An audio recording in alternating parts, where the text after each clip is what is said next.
თელავის ისტორიული მუზეუმის ყოფილმა დირექტორმა ნიკა რურუასა და ნიკოლოზ ვაჩეიშვილის წინააღმდეგ მთავარ პროკურატურაში საჩივარი შეიტანა. თენგიზ ალდამიძე მათ მუზეუმის ისტორიული კვალის განადგურებაში ადანაშაულებს და ამბობს, რომ სარეაბილიტაციო სამუშაოები მთლიანად სპარსულ სტილში მიმდინარეობს, რაც ისტორიული ძეგლების ხელყოფას ნიშნავს.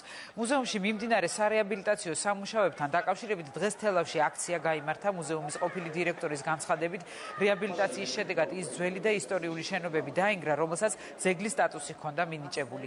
ერეკლეს მუზეუმის სარეაბილიტაციო სამუშაოებთან დაკავშირებით კომენტარი გააკეთა კულტურის სამინისტრო. მინისტრის მოადგილე აცხადებს, რომ სამუშაოები ამ ეტაპზე შეჩერებულია და ექსპერტებთან ერთად ახალ პროექტზე მუშაობა მიმდინარეობს. მოვიტყოთ ამ დონეზე შეჩერდეს გალერეის მშენებლობა, სანამ შველა შეიძლება, იმიტომ რომ ქონდა ისტორიული ექსპოზიცია, ქონდა ეთნოგრაფიული ექსპოზიცია, იყო სამხატვრო გალერეა. აქ შეიძლება კიდე ამხელა ვებერთელა შენობა და გადანაწილდეს როგორ გაკეთდეს, სანამ შეიძლება გადაკეთება.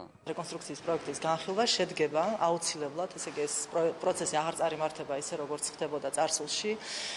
ამის დიდი იმედი მაქვს და თითქმის დარწმუნებული ვარ იმაში, რასაც ვამბობ.